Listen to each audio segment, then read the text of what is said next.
जय हिंद सभी को। आज का जो हमारा टॉपिक है वो है उत्सर्जन।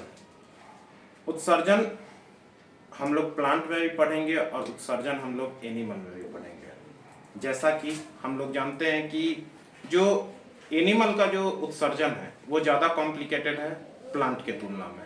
तो आज हम लोग पहले शुरुआत करते हैं प्लांट से और फिर करेंगे मनुष्य से या एनिमल, उसी को कहेंगे। उत्सर्जन का हम लोग पॉइंट में सबसे पहले जानते हैं कि सजीवों को अगर जिंदा रहने के लिए हमारी कोशिकाएं निरंतर कार्य करती रहती है, तभी हमारा शरीर जीवित रहता है। उसी निरंतर कार्य करने के लिए कोशिकाओं को कुछ कुछ कार्य करना पड़ता है, कुछ कुछ केमिकल कार्य करना पड़ता होगा। उसी को जो है हम लोग अभी पढ़ेंगे कि कोशिकाओं में अधिकांश कार्य जो है वो किसके वजह से होता है? बायोकेमिकल रिएक्शन से। बायोकेमिकल रिएक्शन का हिंदी होगा जैविक रासायनिक क्रिया। जैव रासायनिक क्रिया के द्वारा जो है कोशिका में अधिकांश कार्य जैव रासायनिक क्रिया बायोकेमिकल रिएक्शन के द्वारा होता है, क्योंकि शरीर को जीवित रहने के लिए कोशिका को निरंतर कार्य करना पड़ता होगा। आगे देखते हैं कि कोशिकाएं में होने वाली सभी जो बायोकेमिकल जो रिएक्शन होता है, मतलब सभी जैव रासायनिक क्रिया को सम्मिलित रूप से हम लोग कहते हैं मेटाबॉलिज्म। क्या कहते हैं? सारा जो है जितना भी बायोकेमिकल रिएक्शन होता है उस सभी को क्या कहते हैं? मेटाबॉलिज्म कहते हैं। मेटाबॉलिज्म का हिंदी होता है उपापचय। उपापचय का जो है जब हम मेटाबॉलिज्म पढ़ेंगे तो मेटाबॉलिज्म होता है कि सिंपल साधारण भाषा में मेटाबॉलिज्म को हम कह सकते हैं कि कोई भी वस्तु को, बड़े वस्तु को तोड़ कर छोटे वस्तु में कन्वर्ट कर देना ही क्या होता है? मेटाबॉलिज्म होता है, उपापचय। हम अगर देखेंगे तो मेटाबॉलिज्म को हम दो भाग में बांटते हैं, एक कैटाबॉलिज्म बांटते हैं और एक क्या बांटते हैं? एनाबॉलिज्म बांटते हैं। एक कैटाबॉलिज्म और एक एनाबॉलिज्म। कैटाबॉलिज्म में बड़े अणु जो है वो टूट कर जो है किस अणु में बदल जाते हैं? छोटे छोटे अणु में टूट कर, बड़े अणु टूट कर छोटे छोटे अणु में बदल जाते हैं। इसी को हम लोग क्या बोलते हैं? कैटाबॉलिज्म। एनाबॉलिज्म जो है छोटे छोटे अणु मिलकर बड़े अणु का निर्माण कर देते हैं, उन्हीं को क्या बोलते हैं? एनाबॉलिज्म। उन्हीं को बोलते हैं एनाबॉलिज्म। तो कैटाबॉलिज्म छोटे छोटे जो अणु हैं मिलके बड़े अणु जो है टूट कर छोटे अणु में अगर कन्वर्ट होते हैं उनको कैटाबॉलिज्म कहते हैं, और छोटे अणु मिलकर बड़े अणु का निर्माण करते हैं उन्हीं को क्या कहा जाता है? एनाबॉलिज्म कहा जाता है। लेकिन हम लोग जानते हैं कि जैव रासायनिक क्रिया जो है सम्मिलित रूप से हम मेटाबॉलिज्म कहते हैं। तो मेटाबॉलिज्म से जब अणु जब टूटता है तो उसमें से कुछ आवश्यक तत्व निकलते हैं और कुछ अनावश्यक तत्व निकलते हैं। आवश्यक तत्व हमारा शरीर सोख लेता है अपना कार्य करने के लिए, लेकिन जो अनावश्यक है वही ना आखिर निष्कासन होगा।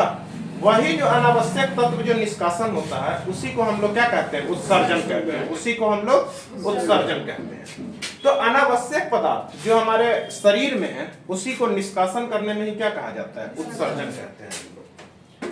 तो मेटाबॉलिज्म का केस समझ में आ गया। मेटाबॉलिज्म में कैटाबॉलिज्म बता, एक एनाबॉलिज्म होता है, और अनावश्यक पदार्थ का निष्कासन ही क्या कहलाता है? उत्सर्जन कहलाता है।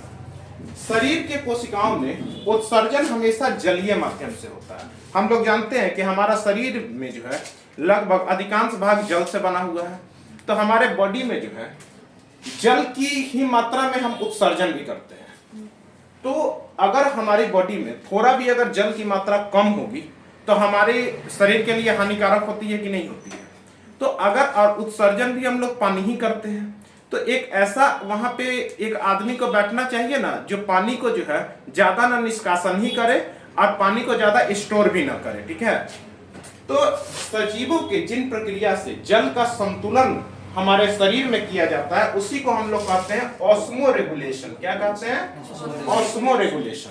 ये क्वेश्चन पूछा भी गया है कि सजीवों की जिस प्रक्रिया में जल का संतुलन होता है उस प्रक्रिया को क्या कहा जाता है? तो उस प्रक्रिया को हम लोग ऑस्मो रेगुलेशन कहते हैं। ऑस्मो रेगुलेशन हमारे बॉडी में पानी की जो है मात्रा को क्या करता है? एक तरीका से निर्धारण करता है। यहां तक फिर से एक बार रिवीजन कि अधिकांश हमारा कार्य किसके वजह से होता है? Biochemical reaction. बायोकेमिकल रिएक्शन को ही सम्मिलित रूप से मेटाबॉलिज्म कहते हैं। मेटाबॉलिज्म को दो पार्ट में बांटते हैं, कैटाबॉलिज्म, एनाबॉलिज्म। कैटाबॉलिज्म बड़े अणु छोटे अणुओं में जो टूटते हैं उनको कैटाबॉलिज्म मतलब काट दिया है। बड़े अणु को छोटे छोटे अणु में काट दिया गया है, कैटाबॉलिज्म। और एनाबॉलिज्म में छोटे छोटे अणु सम्मिलित रूप से मिलकर एक बड़े अणु का निर्माण किए हैं, उन्हीं को क्या कहा जाता है? एनाबॉलिज्म। मेटाबॉलिज्म अगर टूटता है शरीर तो आवश्यक और अनावश्यक दोनों पदार्थ निकलता है, और यही अनावश्यक का ही जो निष्कासन होता है वही क्या होता है? उत्सर्जन कहलाता है। शरीर के कोशिकाओं में उत्सर्जन जलीय माध्यम से होता है। शरीर में जिस प्रक्रिया से जल का संतुलन होता है उसे ही हम लोग ऑस्मोरेगुलेशन कहते हैं। अब हम आते हैं पौधे में उत्सर्जन। हम आगे ही बताए थे कि पौधे में उत्सर्जन जो है बहुत सिंपल है, कोई भी कॉम्प्लिकेटेड नहीं है। ज्यादा कॉम्प्लिकेटेड है ह्यूमन का, ठीक है। तो सबसे पहले हम लोग आते हैं, इसमें उत्सर्जित पदार्थ बहुत कम बनते हैं। उत्सर्जन इसलिए नहीं होता है क्योंकि पेड़ में ज्यादा उत्सर्जित प्लांट अनावश्यक चीज बनता ही नहीं है, ठीक है। इसीलिए उत्सर्जन भी क्या होता है? बहुत कम होता है। पौधे में जंतु की अपेक्षा कोई भी उत्सर्जित अंग नहीं पाए जाते हैं। जैसे ह्यूमन में अगर देखेंगे तो किडनी है, फेफड़ा है, लंग्स है, ये सब उत्सर्जन है, ठीक है। लेकिन पौधे में उत्सर्जन के कोई भी तंत्र हम लोग पढ़ते नहीं है, ठीक है। पौधे भी जो है मनुष्य के तरह ही गैसीय पदार्थ, ठोस पदार्थ और जल, ये तीनों का ही निष्कर्षण करेंगे कि नहीं करेंगे? तो इसमें जो है गैसीय पदार्थ का जो अपना जो उत्सर्जन करते हैं, तो गैसीय पदार्थ वायुमंडल में छोड़ते होंगे। तो वायुमंडल में छोड़ते हैं रंध्र और वातरंध्र, मतलब स्टोमेटा और लेंटिकल्स। हम बताए थे स्टोमेटा पत्तों में होता है और लेंटिकल्स जो है वो तने में होता है, ठीक है। तो पत्तों और तने के माध्यम से जो है अपना जो भी इनका गैसीय पदार्थ होगा, कार्बन डाइऑक्साइड, ऑक्सीजन, जो भी होगा, ठीक है, उस सबका निष्कासन कर देते हैं वायुमंडल में रंध्र और वातरंध्र, स्टोमेटा और लेंटिकल्स के माध्यम से। पूछता है कि आखिर जो है स्टोमेटा और रंध्र तो करते हैं, लेकिन किस विधि से करते हैं? तो विसरण विधि, डिफ्यूजन विधि। किस विधि से करते हैं? डिफ्यूजन विधि से हम लोग गैसीय पदार्थ का निष्कासन पेड़ पौधा करता है। ठोस पदार्थ का जो निष्कासन होता है, पौधे में ठोस पदार्थ का निष्कासन हम लोग कह सकते हैं, जैसे कोई पौधे में देखते होंगे आप लोग गोंद बाहर आता है, किसी पौधा में देखते होंगे कि छाल उसका बहुत पुराना हो गया, किसी में देखते होंगे पत्ता उसका खराब हो गया तो पत्ता अचानक झड़ना शुरू हो गया। तो जो ठोस पदार्थ होता है वो टैनिन, रेजिन, गोंद, छाल, फलों में संचित रूप से ही ठोस पदार्थों का निष्कासन कर देता है। कौन? पौधा छाल पुराना हो गया, एक तरीका से अनावश्यक तत्व स्टोर होते होते छाल मोटा हो गया, और छाल मोटा होने के बाद में छाल गिर गया। कभी कभी पत्तियों में धीरे धीरे पत्तियों में जो है ज्यादा से ज्यादा जो है खराब होना, अनावश्यक पदार्थ पहुंचा, पत्ती झड़ गया। कुछ पेड़ फलों के माध्यम से भी बाहर चला जाता है। तो हम लोग ठोस जो है ये भी किस विधि से जाता है? तो विसरणीय विधि से जाता है, ठीक है। और जलीय जो पौधे होते हैं वो अपना निष्कासन सीधे सीधे जल में कर देते हैं। सीधे सीधे कहाँ कर देते हैं? जल में कर देते हैं। तो गैसीय पदार्थ मेनली पूछता है कि गैसीय पदार्थ का जो है निष्कासन किन किन माध्यम से होता है? तो स्टोमेटा एंड लेंटिकल्स के माध्यम से होता है। किस विधि से?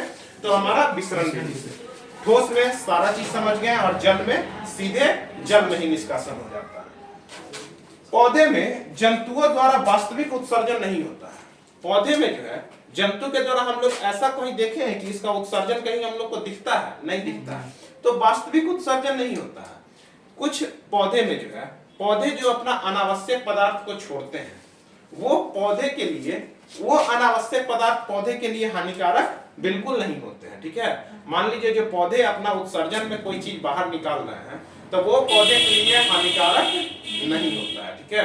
एक तरीका से यही है आपका पौधे में उत्सर्जन। तो पौधे में गैस का उत्सर्जन, ठोस का उत्सर्जन और जल का उत्सर्जन जो है मेनली विसरण विधि से ही ज्यादा होता है। और रंध्र वातरंध्र, ठोस में टेनिन, रेनिन, गोंद, छाल के माध्यम से हो गया, और जल में सीधे जलीय विसरण के द्वारा जल में चला जाता है। अब हम आगे आते हैं।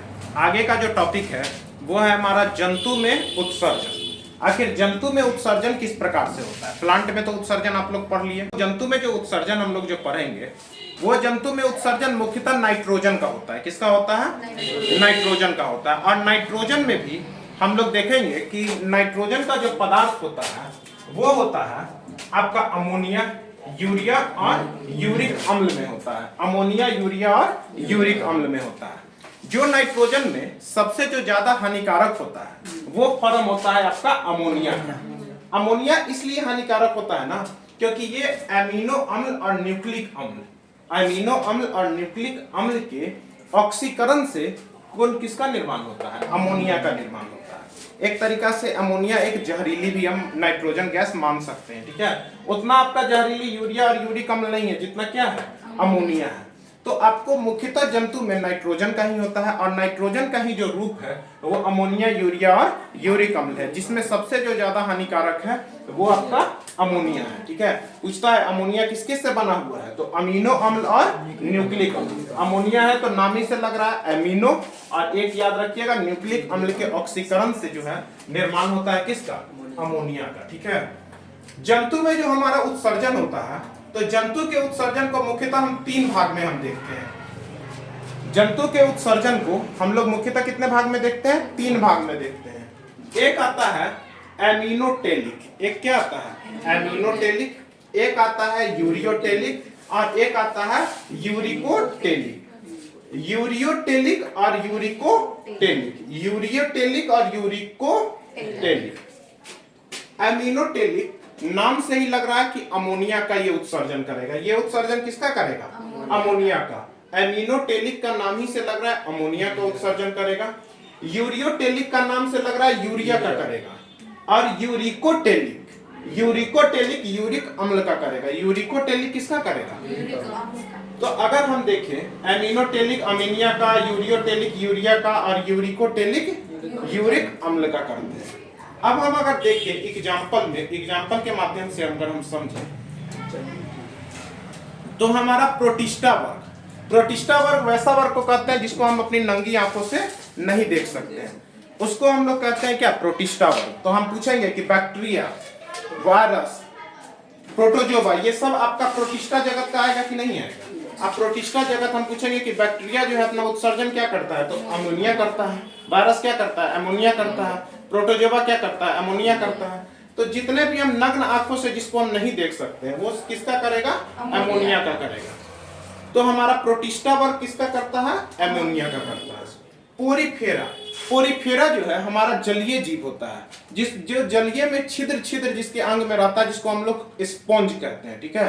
तो स्पॉन्ज के रूप में भी जो पेरिफोरा होता है वो भी क्या चीज का उत्सर्जन करता है? अमोनिया का ही करता है। सिलिंट्रेटा, सिलिंट्रेटा जो है ये भी एक जलीय जीव है। हम लोग जब जंतु विज्ञान पढ़ेंगे उसमें Porifera, Protista, Coelenterata, Cnidaria, Mollusca, Arthropoda ये सब संघ है, ठीक है।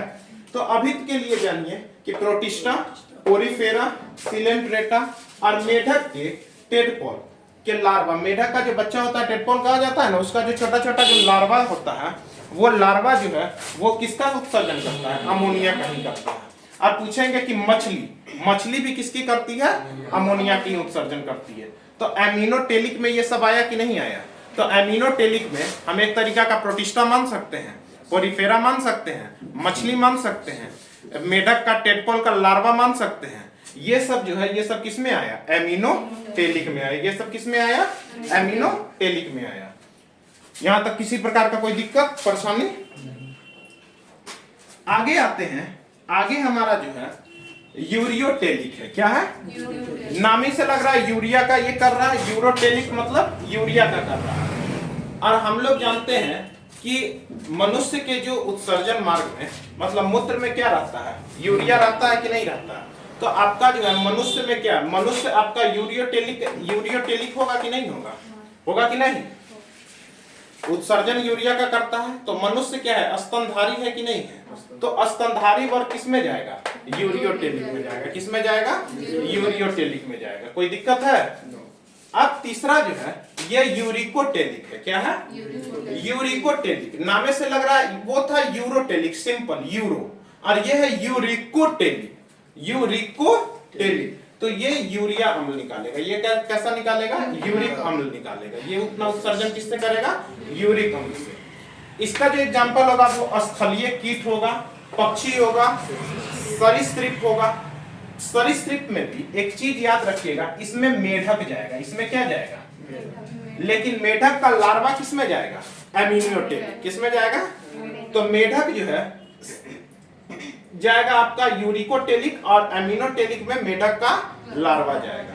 तो हम पूरे अगर जंतु को हम अगर विभाजन करें तो उसका उत्सर्जन हम 3 ही तरीका से करते हैं।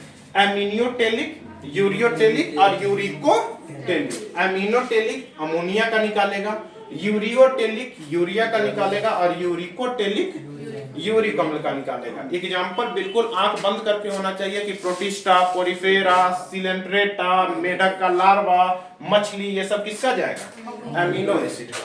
यूरियोटेलिक स्तनधारी मनुष्य वर्ग क्या है? यूरियोटेलिक। बाकी कीट पतंग, मेढक, पक्षी इत्यादि में क्या जाएगा?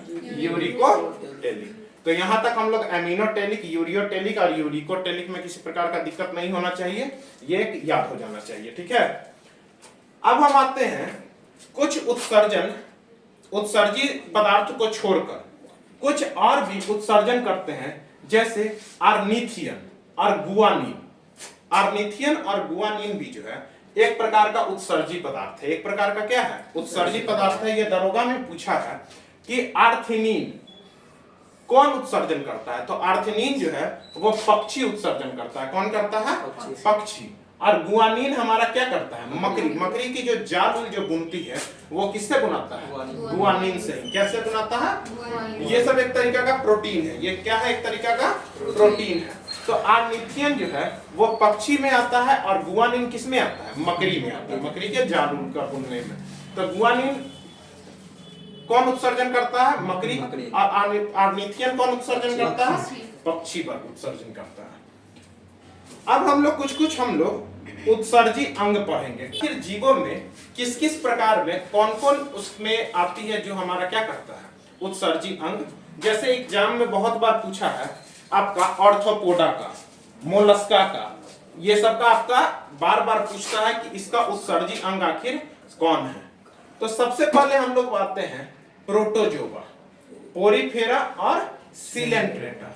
ये तीनों का जो है ना कोशिका सतह से लेता है। मतलब उसके जो छाल होता है ना, कोशिका का जो सतह होता है, मतलब उसका मानिए कि सेल मेम्ब्रेन मानिए, उसी से क्या लेता है? ये सांस लेता है। मतलब ये अपने त्वचा से आप जस्ट लाइक कह सकते हैं। ठीक है, तो प्रोटोजोआ, पोरिफेरा और सिलेंट्रेटा किसके लेता है? कोशिका सतह, सेल का जो अपना सतह होता है उसी से लेता है। और ये पूछता है किस विधि से लेता है? तो विसरण विधि से लेता है। किस विधि से लेता है? तो प्रोटोजोआ, पोरिफेरा और सिलेंट्रेटा जो है ये हमारा कोशिका सतह से सांस लेता है और विसरण विधि से हमारा सांस लेता है। प्लेटीहेल्मिन्थीज, प्लेट कैसा होता है? तो चपटा। प्लेट कैसा होता है? चपटा। तो प्लेटीहेल्मिन्थीज को हम लोग कहते हैं चपटा कृमि। चपटा कृमि। चपटा कृमि मतलब होता है प्लेटीहेल्मिन्थीज और एस्केल्मिन्थीज लगा हुआ है, दोनों में हेल्मिन्थीज लगा हुआ है। तो ये दोनों जो है आपका जो है ये कीड़ा वर्ग में हो गया। किसमें हो गया? किस वर्ग में हो गया? कीड़ा हो गया। तो ये चपटा कृमि हो गया। और एस्केल्मिन्थीज को हम लोग कहते हैं गोल कृमि। क्या कहते हैं? गोल कृमि। तो प्लेट चपटा है तो चपटा कृमि, और एक एस्केल्मिन्थीज क्या हो जाएगा? गोल कृमि। प्लेटीहेल्मिन्थीज का प के बाद क्या आता है? फ। प के बाद फ। तो प से प्लेटीहेल्मिन्थीज, फ से फ्लेम कोशिका। प से प्लेटीहेल्मिन्थीज, प के बाद आएगा फ। फ मतलब फ्लेम कोशिका। एस के हेल्मिन्थीज, एक्स हेल्मिन्थीज, नाम से ही लग रहा है एक्स हेल्मिन्थीज मतलब गोल। गोल कृमि मतलब वैसा कृमि जो गोल हो जाए। जैसे हमारा पेट में जो कीड़ा होता है वो कीड़ा क्या है? गोल कृमि है। जैसे ही पेट में बच्चा लोग को देखिएगा कीड़ा जैसे ही निकलता है वो गोल हो जाएगा, वो मुड़कर गोल हो जाएगा, इसीलिए उसको कहते हैं गोल कृमि एस्केल्मिन्थीज। इसको रीनेट कोशिका के द्वारा लेता है। किसके द्वारा लेता है? गोल अगर करना होगा तो रिमोट हम लोग लगा देंगे, वो क्या हो जाएगा? गोल हो जाएगा। तो रीनेट कोशिका। एनालिडा में जो है वो जोंक और क्या जाता है? केचुआ इसका मुख्यतः। तो एनालिडा जो वर्ग होता है वो एक श्वसन तंत्र इसका होता है नेफ्रीडिया। कौन होता है? नेफ्रीडिया। कौन होता है? नेफ्रीडिया के द्वारा जो है ये सांस लेता है। एनालिडा किसके द्वारा लेगा? Nephridia. Annelida nephridia, Annelida nephridia, नामे से लग रहा है ट्यूनिंग बैठ रहा है। Nephridia Annelida, Annelida nephridia. Mollusca आपका जो है, मोलस्का में हम देखते हैं, मोलस्का में आपका घोंघा आएगा, ऑक्टोपस आएगा।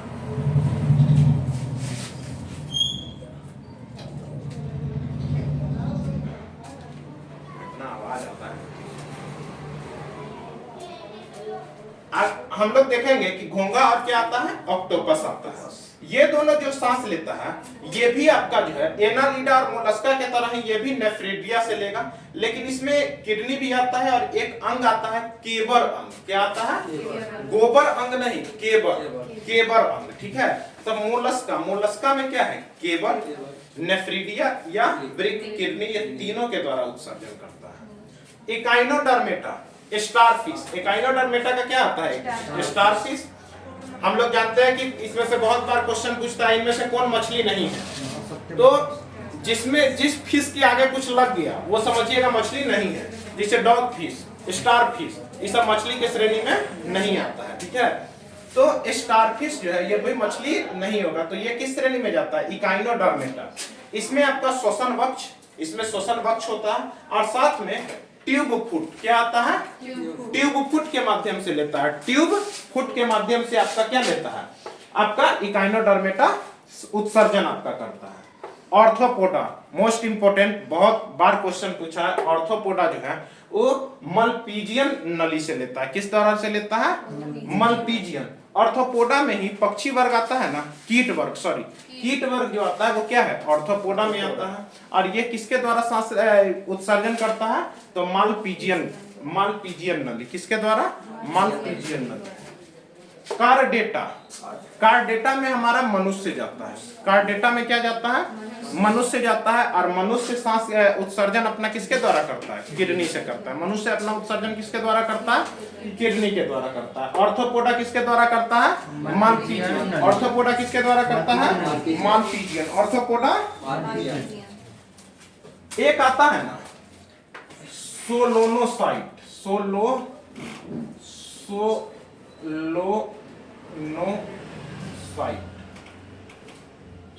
प्रोटोकार्डेटा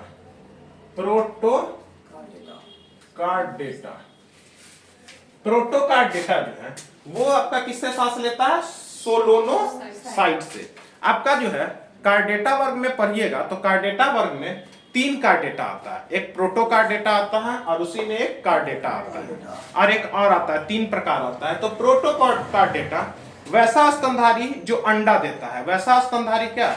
जो अंडा देता है उसी को हम लोग क्या कहते हैं? प्रोटोकार्डेटा कहते हैं। तो ये इसका उत्सर्जन किसके द्वारा होता है? तो सोलोनोसाइट। क्या होता है? देखते हैं साइट में देखने अंडा जाता है कि कैसे अंडा दे रहा है, ठीक है। तो साइट एक दिखने के लिए होता है ना, तो प्रोटोकार्डेटा किसके द्वारा होता है? सोलोनोसाइट। तो आपको मेनली इसको याद करना होगा, ठीक है। जैसे आपको प्रोटोजोआ पोरिफेरा सिलेंट्रेटा किसके द्वारा लिया? कोशिका के सतह के द्वारा लिया। प से प्लेटिया, उधर फ से फ्लेम कोशिका। इसके हेलमेंथीज रीनेट कोशिका। किसके द्वारा? रीनेट कोशिका। Annelida nephridia. एनालिडा के तरह ही मोलस्का है, तो मोलस्का में भी नेफ्रिडिया आएगा कि नहीं आएगा? साथ में आपका आएगा ब्रिक और केबर। तो मोलस्का से लेकर प्रोटोजोआ तक तो खत्म हुआ। अब आगे आपका कितना है? 3 गो है ना। 3 गो में हम लोग जानते हैं ऑर्थोपोडा का मालपीजियन नली, बहुत पुराना है, बहुत बार क्वेश्चन पूछा है। इकाइनोडर्मेटा का देखेंगे, एक ही है। क्या है? इकाइनो। स्टारफिश, ठीक है। क्या है? स्टारफिश। क्या आप लोग दिखते हैं? स्टारफिश देख सकते हैं? नहीं। कहाँ देखेंगे? यूट्यूब पर देखेंगे। क्या देखेंगे? तो बस ट्यूब फुट। क्या लगाइएगा? यूट्यूब नहीं, ट्यूब फुट। क्या लगाइएगा? Tube foot. और श्वसन वक्ष हो गया। ऑर्थोपोडा मालपीजियन और कार्डेटा क्या हो जाएगा? किडनी। कार्डेटा क्या हो जाएगा? किडनी। ये आपका क्या होगा? उत्सर्जन। तो जंतुओं में जो उत्सर्जन होता है वो ऐसे ही होता है। अब हम लोग जो आगे पढ़ेंगे वो हम लोग पढ़ेंगे मनुष्य में उत्सर्जन। अब हम लोग का जो टॉपिक है वो टॉपिक का नाम हम लोग का है मानव में उत्सर्जन। आखिर मानव में कैसे कैसे आखिर उत्सर्जन होता है? हम लोग जानते हैं कि मानव में उत्सर्जन अंग, सबसे ज्यादा जो उत्सर्जन अंग है हम लोग जानते हैं वो है किडनी। क्या है? किडनी। वो क्या है? किडनी। तो हम लोग सबसे पहले क्या पढ़ेंगे? किडनी। सबसे पहले क्या पढ़ेंगे? किडनी। सबसे पहले क्या पढ़ेंगे हम लोग? किडनी। किडनी में हम लोग सबसे पहले और सबसे कॉम्प्लेक्स जो हम लोग का उत्सर्जन है, सबसे जो कॉम्प्लेक्स हम लोग का जो उत्सर्जन है, सबसे जो हम लोग का कॉम्प्लेक्स जो उत्सर्जन है वो अंग क्या नाम है? किडनी नाम है, ठीक है। किडनी हम लोग जानते हैं हमारा किडनी कितना जोड़ा होता है? एक जोड़ा। एक जोड़ा मतलब दो, एक राइट साइड और एक लेफ्ट साइड, ठीक है। ये ठोस गहरे लाल रंग की होती है। आकृति इसका सेम का बीज जो होता है ना, उसी की आकृति के तरह इसकी आकृति होती है। लंबाई लगभग 10 से 12 सेंटीमीटर का लंबाई होता है। चौड़ाई 5 से 7 सेंटीमीटर होता है और मोटाई 2 से 3 सेंटीमीटर होता है। इसका भार जो है 120 से 170 ग्राम के बीच में होता है, ठीक है। आप लोग जितना भी अभी तक पढ़ा है कि एक जोड़ा होता है, ठोस गहरे लाल रंग का होता है, आकृति सेम के तरह होती है, लंबाई 10 से 12 सेंटीमीटर, चौड़ाई 5 से 7 सेंटीमीटर और मोटाई 2 से 3 सेंटीमीटर। भार कितना होता है? 120 से 170। लगभग ये सब एग्जाम में नहीं पूछता है, ठीक है। बस ये टॉपिक को भारी करने के लिए हम लोग ये बताते हैं कि भाई इतना लंबाई है, इतना चौड़ाई है, इतना मोटाई है, ठीक है। ये ऐसा कुछ होता नहीं है ज्यादा। अधिकतर पूछता है, थोड़ा सा भार जरूर पूछता है, तो 120 से लेकर 170 ग्राम का होता है। आकृति इसकी कैसी होती है? सेम की तरह होती है। आकृति की बात करें हम तो लगभग जो है ना,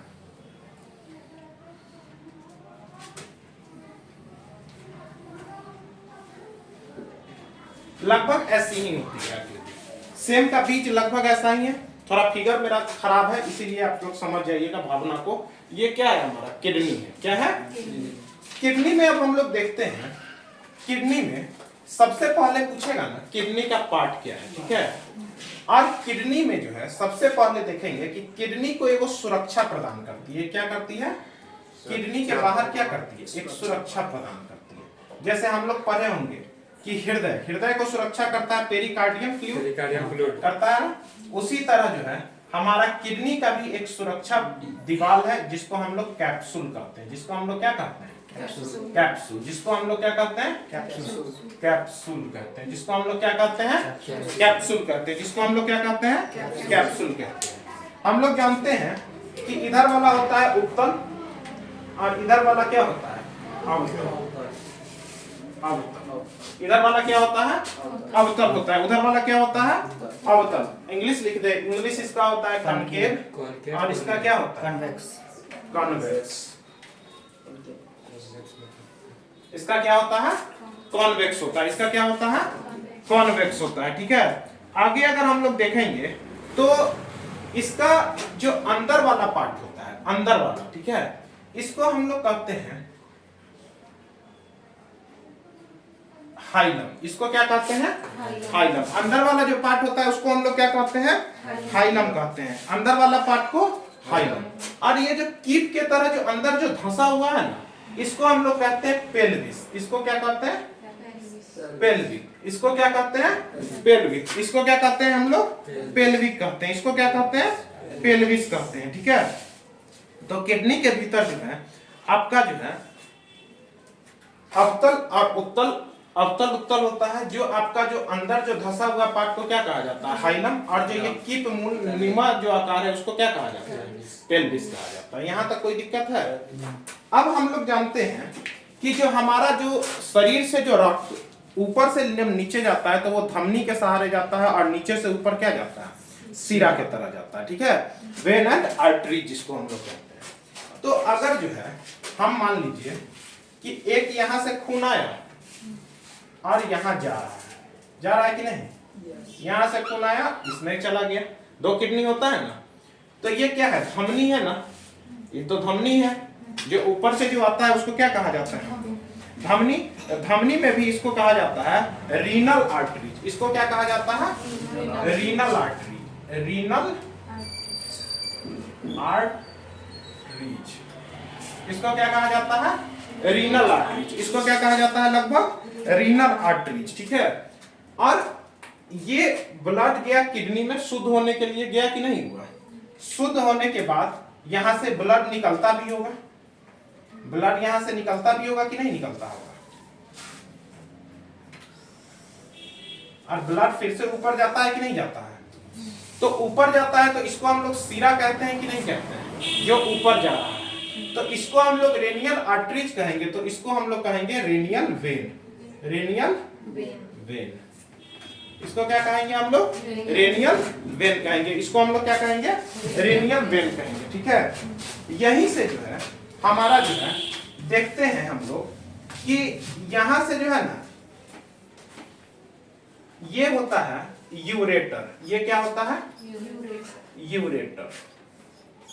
दोनों किडनी जो है वो कहां जाता है? यूरेटर में मिलता है। दोनों किडनी कहां मिलता है? यूरेटर में मिलता है। और यूरेटर के बाद जो है ये मूत्राशय में होते हुए हमारा मूत्र के माध्यम से क्या होता है? बाहर चला जाता है। यही किडनी का फंक्शन है। अगर हम देखेंगे कि आपका जो है किडनी हुआ, किडनी में हम देखेंगे कि यूरेटर, और यूरेटर के बाद क्या हो गया? मूत्राशय से जाकर क्या हो गया? आपका बाहर निकल गया। मूत्राशय के माध्यम से कहां चला गया? बाहर हो गया। तो यूरेटर आया और यूरेटर के माध्यम से मूत्राशय के बाद क्या चला गया? नहीं दिख रहा है। तो आपका यहीं तक देखिए, ये आया आपका यूरेटर, यूरेटर कहते हैं। और यूरेटर ही जो है ना आपको कहां चला जाएगा? मूत्राशय। मूत्राशय के माध्यम से आपका क्या है? उत्सर्जन आपका बाहर चला जाएगा। ठीक है, उत्सर्जन कहां चला जाएगा? बाहर चला जाएगा। तो हम लोग देखते हैं कि आपका जो है किडनी दो प्रकार का हुआ। किडनी के जो बाहरी जो किडनी का जो सुरक्षात्मक इकाई है उसको क्या कहा जाता है? कैप्सूल। जो अंदर जो धंसा हुआ पार्ट रहता है उसको हाइलम कहते हैं। और ये जो कप नुमा आकार है ना उसको कहते हैं पेल्विस। क्या कहते हैं? पेल्विस कहते हैं। ठीक है, ये दोनों किडनी जो है यूरेटर के माध्यम से मिलता है। और यूरेटर से कहां चला जाता है? मूत्राशय में जाकर मूत्र के माध्यम से आपका क्या चला जाता है? उत्सर्जन बाहर चला जाता है। यही आपका क्या हुआ? किडनी का एक तरीका से देखिए तो फंक्शन हुआ। यही किडनी का क्या हुआ? फंक्शन हुआ। यहां तक कोई दिक्कत है? हम लोग अगर आगे चले तो इसी किडनी के अंदर में जो है, इसी किडनी, इसको क्या कहते हैं? किपनुमा आकार को पेल्विस कहा जाता है ना, यहां लिख देते हैं पेल्विस। और इसको क्या कहा जाता है? हाइलम। क्या कहा जाता है? हाइलम। यहां लिख दिया हाइलम। इसके बीच में जो है ना एक तरीका से देखिएगा तो पिरामिड नुमा आकार का बहुत सारा चीज होता है। ठीक है, ऐसे ऐसे करके पिरामिड नुमा नामक एक कीप होता है। क्या होता है? कीप। मतलब अंदर जो है ना इसका स्ट्रक्चर कैसा होता है? पिरामिड नुमा होता है। इसकी संख्या लगभग 15 से 16 होती है। इसकी संख्या लगभग कितनी होती है? 15 से 16 होती है। और इसी के अंदर लगभग नेफ्रॉन पाया जाता है। इसी के अंदर क्या पाया जाता है? लगभग हम लोग नेफ्रॉन पाया जाता है। तो इसी के लिए हम लोग जब पढ़ते हैं तो हम लोग जानते हैं कि किडनी के जो ऊपरी भाग होता है इसको हम लोग जानते हैं कॉर्टेक्स होता है। और अंदरी भाग को क्या कहते हैं? मेडुला कहते हैं। अंदरी भाग को क्या कहा जाता है? तो हम लोग यहाँ जानते हैं कि किडनी के जो अब बाहरी भाग होगा उसी को कॉर्टेक्स, और अंदर वाला भाग को क्या कहा जाता है? मेडुला कहा जाता है। अंदर वाले भाग को क्या कहा जाता है? मेडुला कहा जाता है। ठीक है, और ये जो है इसको क्या कहा जाता है? Pyramid of kidney. Pyramid of kidney. Pyramid of kidney की ही जो बाहर वाला भाग है वो कॉर्टेक्स है। अंदर वाला भाग क्या है? आपका मेडुला है। अंदर वाला भाग क्या है? आपका मेडुला है। तो एक तरीका से जो है थोड़ा सा फिगर को अच्छे से समझिए। आपका जो है सबसे पहले बताएं, किडनी दो जोड़ा है। दो जोड़ा में हम आपको बताए हैं कि जो बाहरी जो किडनी को सुरक्षा देता है वो कैप्सूल जैसा है। जो अंदर धंसा होता है हाइलम रहता है। और कीपनुमा आकार का जो होता है वो क्या कहते हैं? पेल्विस कहते हैं। इसमें रक्त आता जो है वो रेनियल आर्टरीज के माध्यम से आता है। और जाता कैसे है? रेनियल वेन के माध्यम से जाता है। ठीक है, अगर हम देखें तो ये दोनों किडनी जो है यूरेटर नामक नस से जुड़ी रहती है। और जाके बाद में कहां चला जाता है? मूत्राशय में चला जाता है। तो एक तरीका से किडनी को थोड़ा सा देखिए, आप लोग फिगर थोड़ा सा समझिए। यहां तक कोई दिक्कत? अब हम लोग देखते हैं तो किडनी जो है ना, किडनी को सबसे छोटा जो है ना इसी किडनी में नेफ्रॉन होता है। क्या होता है? लगभग एक किडनी में लगभग हमारा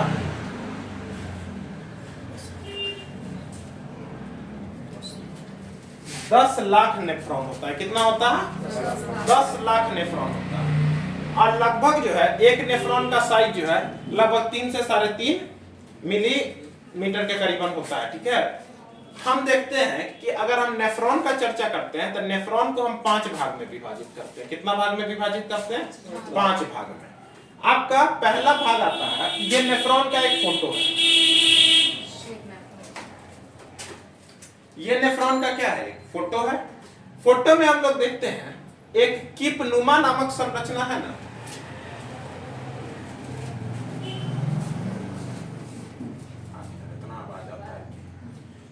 नेफ्रॉन में हम लोग देखते हैं एक कीपनुमा नामक संरचना है। कीपनुमा से धीरे धीरे आ रहा है, तो एक तरफ उधर बेंड कर रहा है, उधर बेंड कर रहा है, फिर ये नीचे आ रहा है और नीचे एक लूप के माध्यम से फिर ये ऊपर जा रहा है, ये उधर हटा है तो ये थोड़ा सा इधर फिर हटा और यहां जाके एक बाद में एक लाइन में आ गया है। ठीक है, तो जो ये कीपनुमा संरचना है इसी को कहते हैं वोमेन्स कैप्सूल। क्या कहते हैं? Women's capsule. क्या कहते हैं? Women's capsule. जो अंदर वाला ये रहता है इसको कहते हैं प्रॉक्सिमल। क्या कहते हैं? मतलब यहां से आ रहा है तो ये समीप है ना, तो इसको कहते हैं समीपस्थ। क्या कहते हैं? समीपस्थ। तो प्रॉक्सिमल का इंग्लिश क्या होता है? प्रॉक्सिमल का हिंदी समीपस्थ। इसके बाद ये हेनले लूप के माध्यम से, हेनले लूप के माध्यम से ये ऊपर जाता है और डिस्टल दूरस्थ चला जाता है। कहां चला जाता है? दूरस्थ चला जाता है। और यहां से होते हुए ये संग्राहक नली मतलब कलेक्टिव डक्ट में जाके क्या होता है? समा जाता है। जैसे यहां से कोई चीज गया वोमेन्स कैप्सूल में, वोमेन्स कैप्सूल के बाद प्रॉक्सिमल मतलब समीपस्थ में गया, समीपस्थ से हेनले लूप में गया, हेनले लूप से आपका दूरस्थ में गया और दूरस्थ से आपका कहां चला गया? कलेक्टिंग डक्ट में चला गया। तो हम जो है नेफ्रॉन को कितने भाग में विभाजित करते हैं? 5। Women's capsule 1, proximal 2, Henle loop 3, distal 4 and collective duct कितना हो गया? 5 हो गया। कलेक्टिव डक्ट कितना हो गया? 5 हो गया। यही है नेफ्रॉन का कार्य। यही क्या है? हमारा नेफ्रॉन का कार्य होता है। ठीक है, अब हम लोग देखते हैं कि ये पांचों का फॉर्म तो हम लोग समझ गए। पहला वोमेन्स कैप्सूल, दूसरा समीपस्थ, कौन लूप? हेनले लूप, फिर आपका दूरस्थ और दूरस्थ के बाद क्या गया? कलेक्टिव डक्ट में चला गया। अब हम लोग देखेंगे कि आखिर ये नेफ्रॉन में कैसे कैसे काम होता है। तो मान लीजिए एक वृक्क धमनी हो गया। ठीक है, ये क्या हो गया? वृक्क का धमनी मतलब किडनी का क्या हो गया? धमनी। धमनी क्या लेता है? शरीर से आपका जो है शुद्ध ब्लड लेके जाता है कि नहीं? आपका जो है वृक्क धमनी जो है आया, सांस लिए, सांस में हम लोग जब लेके जा रहे हैं तो सांस ले रहे हैं तो यूरिया नीचे जा रहा है कि नहीं जा रहा है? तो यूरिया को भी तो लेके गया। तो वृक्क धमनी ऊपर गया और यहाँ के बाद जो है यही नेफ्रॉन में जो वोमेन्स कैप्सूल है इसमें एक एंजाइम रहता है, क्या रहता है? ग्लोमेरुलस। ये जो है ना आपका जो है ब्लड में आए हुए यूरिया को अलग करता है। ये ब्लड में आए हुए यूरिया को क्या करता है? अलग करता है। तो पूछेगा कि वो कौन सी एंजाइम है जो आपका ब्लड में यूरिया को अलग करता है? वो कौन है? ग्लोमेरुलस। क्या है? ग्लोमेरुलस। ग्लोमेरुलस। फिर ग्लोमेरुलस जो है धमनिका के माध्यम से आता है और ये कहां चला जाता है? वृक्क शिरा में। वृक्क शिरा में। यहाँ पे पूछता है कि आखिर ये किस धमनिका से जा रहा है और किस धमनिका से लौट रहा है। ठीक है, तो हम देखेंगे इधर से हम लोग पढ़ेंगे तो ABCD में पहले क्या आता है? ए आता है। तो एफरेंट क्या आता है? एफरेंट धमनिका से चलता है। आपका जो है वृक्क धमनी जो है एफरेंट धमनिका से ऊपर गया और किसमें गया? ग्लोमेरुलस में गया कि नहीं गया? और ग्लोमेरुलस से जो है फिर इफेरेंट, एक एफेरेंट और एक क्या हुआ? इफेरेंट।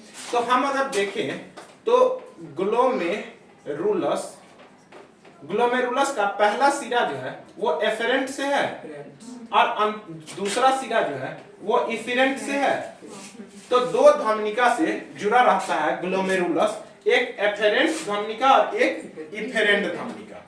तो अगर वृक्क धमनी एफेरेंट धमनिका के माध्यम से आया, ग्लोमेरुलस में यूरिया क्या हुआ? छना गया और छनाने के बाद ये धमनिका के माध्यम से इफेरेंट धमनिका के माध्यम से ये कहां चला गया? वृक्क शिरा में चला गया। ये कहां चला गया? वृक्क शिरा में चला गया। तो सिंपल कंसेप्ट है, वृक्क धमनी से गया, ग्लोमेरुलस में यूरिया अलग हुआ और इफेरेंट धमनिका के माध्यम से वृक्क शिरा में जाकर ब्लड का क्या हुआ? फिल्ट्रेशन हुआ। ब्लड का क्या हो गया? फिल्ट्रेशन हो गया। अब हम लोग देखते हैं कि आखिर जो ब्लड का जो फिल्ट्रेशन होता है आखिर किन किन माध्यमों से होता है। ठीक है, तो वो आगे चलते हैं। किडनी जो है वो रक्त को यूरिया से अलग करता है, वो 3 विधियां से अलग करता है। सबसे पहला आएगा अल्ट्राफिकेशन। क्या आएगा? अल्ट्राफिकेशन। अल्ट्राफिकेशन जो होता है, ये जो हम वुमेन कैप्सूल जो बनाए थे, वुमेन कैप्सूल बनाए थे ना पिछले बार, ये वुमेन कैप्सूल में जो है सबसे पहले यहां पर ब्लड आता है और छन आता है। यहां क्या होता है? ब्लड छन आता है। तो ये क्या करता है ना, ये यूरिया को छानने के साथ साथ आवश्यक चीज भी छान लेता है। मान लो विटामिन छान लिया, कुछ भी छान लिया, मिनरल्स छान लिया, सब कुछ क्या करता है? छान लेता है। ये एक ही चीज नहीं छानता है, वो है प्रोटीन। प्रोटीन को ये नहीं छानता है, ठीक है। बाकी सारे जो आवश्यक चीजें भी है उनको भी क्या कर लेता है? ये छान लेता है। एक प्रकार का अगर आवश्यक चीज भी अगर छनाने लगे और मूत्र के माध्यम से अगर बाहर चला जाए तो हम लोग को तो कमजोरी हो जाएगा कि नहीं हो जाएगा।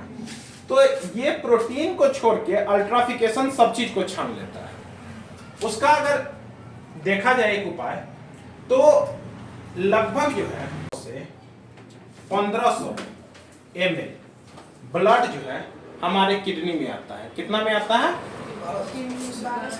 1200 से 1500 ml हमारा ब्लड किडनी में आता है, जिसको लगभग 150 ml से लेकर 180 ml तक ही जो है छनाता है। कितना छनाता है? 150 से 180 ml तक ही हम छान पाते हैं। तो अल्ट्राफिकेशन में तो सब चीज को छान लिया। ये है ट्यूबुलर रीअब्जॉर्प्शन। ट्यूबुलर रीअब्जॉर्प्शन नाम ही से लग रहा है पुनर्अवशोषण। रीअब्जॉर्प्शन मतलब पुनर्अवशोषण। ये जो छनाया हुआ चीज जब अंदर गया, ठीक है, तो इसको फिर एक बार छानता है और यहां जो है इसमें जो है छोटा छोटा दीवार पर लगा हुआ, चिपका हुआ।